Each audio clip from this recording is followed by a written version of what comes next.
আজি আন্তঃৰাষ্ট্ৰীয় দিব্যাংগ দিৱস আৰু এই দিব্যাংগ দিৱসৰ দিনা দিব্যাংগসকল কি পাইছে কি পোৱা নাই তাৰ এক খবৰ ল'বলৈ আমি আজি আহি উপস্থিত হৈছোঁ ধুবুৰীৰ ১ নম্বৰ ৱাৰ্ডত। আৰু ১ নম্বৰ ৱাৰ্ডৰ এখন চাহৰ দোকানত এজন দিব্যাংগই যেনেধৰণে কাম কৰিছে দেখিলে আচৰিত লাগিব।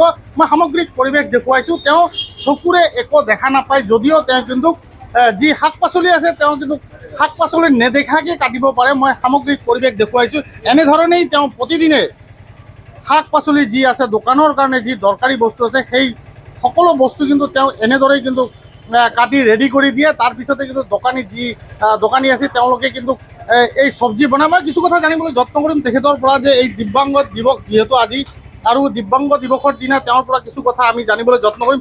দাদা আপোনাৰ ওচৰলৈ আহিছোঁ। যিহেতু আপুনি কোনো বস্তুৱে দেখা নাপায় এইটো কিমান সঁচা? 100% সঁচা। একো দেখা নাপায়। কিন্তু আপুনি যেনেধৰণে শাক পাচলি কাটিছে আলু পিঁয়াজ কাটিছে সকলো বস্তু দোকানৰ কাৰণে যোগাৰ কৰি দিছে কেনেধৰণে পায়? অলপ আইডিয়া কৰি কাটি আছোঁ। অসুবিধা নহয়? নহয়, কাটিতে অভ্যাস হৈ গৈছে। আপোনাৰ হাতখন কাটি নাযায় আঙুলি নাকাটে। আপুনি কাটিলে হয়তো কাটিব পাৰে কিন্তু আমি সদায় কাটি থাকোঁ না, সেইকাৰণে নাকাটে, কৰি থাকোঁ সদায়। যিহেতু আজি দিব্যাংগ দিৱসৰ দিনা আপোনাৰ এনেধৰণে অৱস্থা হৈছে, চৰকাৰৰ পৰা কি পালে আপুনি? কিবা পাইছেনে? মইতো চৰকাৰৰ পৰা একো পোৱা নাই, কিন্তু যিটো অৰুণোদয় আছিল সেইটো মই অলপ পাই আছিলোঁ, কিন্তু সেইটো বন্ধ হৈ গৈছে। মই কাগজ দিছোঁ আকৌ, এতিয়া কেতিয়া পাম নাজানো। আৰু চৰকাৰৰ পৰা মোৰ এটাই মানে ৰিকুৱেষ্ট যে মই যাতে কাম কৰোঁ মোৰ দাদাৰ দোকানত, কিয়কি মই কাম কৰিব নোৱাৰোঁ, বেলেগে মোক নাৰাখে তাতে। তো সেইকাৰণে মোৰ দাদাৰ দোকানে এনে চব্জি কাটি থাকোঁ, এইবিলাকেই কৰোঁ। মোৰ দাদা ৰাখিছে আৰু কি পাবলৈ আশা কৰিছে? কি লাগে এনেকুৱা?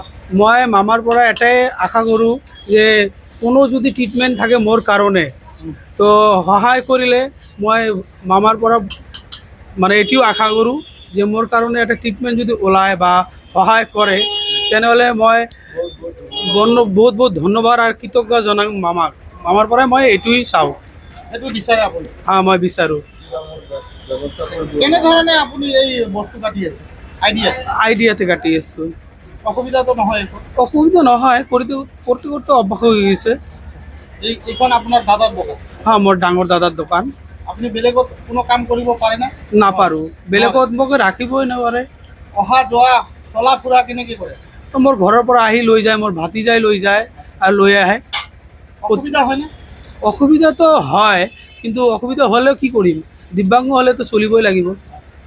ঠিক আছে, ধন্যবাদ জনাইছোঁ। হয়, এনেধৰণেই তেওঁ নেদেখাকৈ শাক পাচলি যি আছে শাক পাচলি কাটে।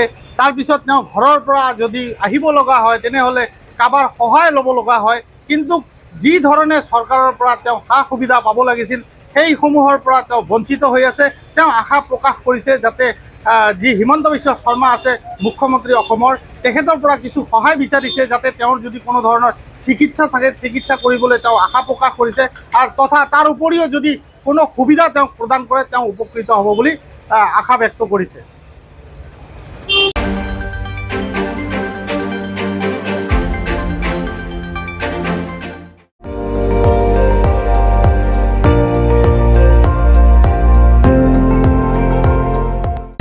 আপুনি চাই আছে ND24, সৰ্বশ্ৰেষ্ঠ নহয় সৰ্বোত্তমৰ দৌৰ।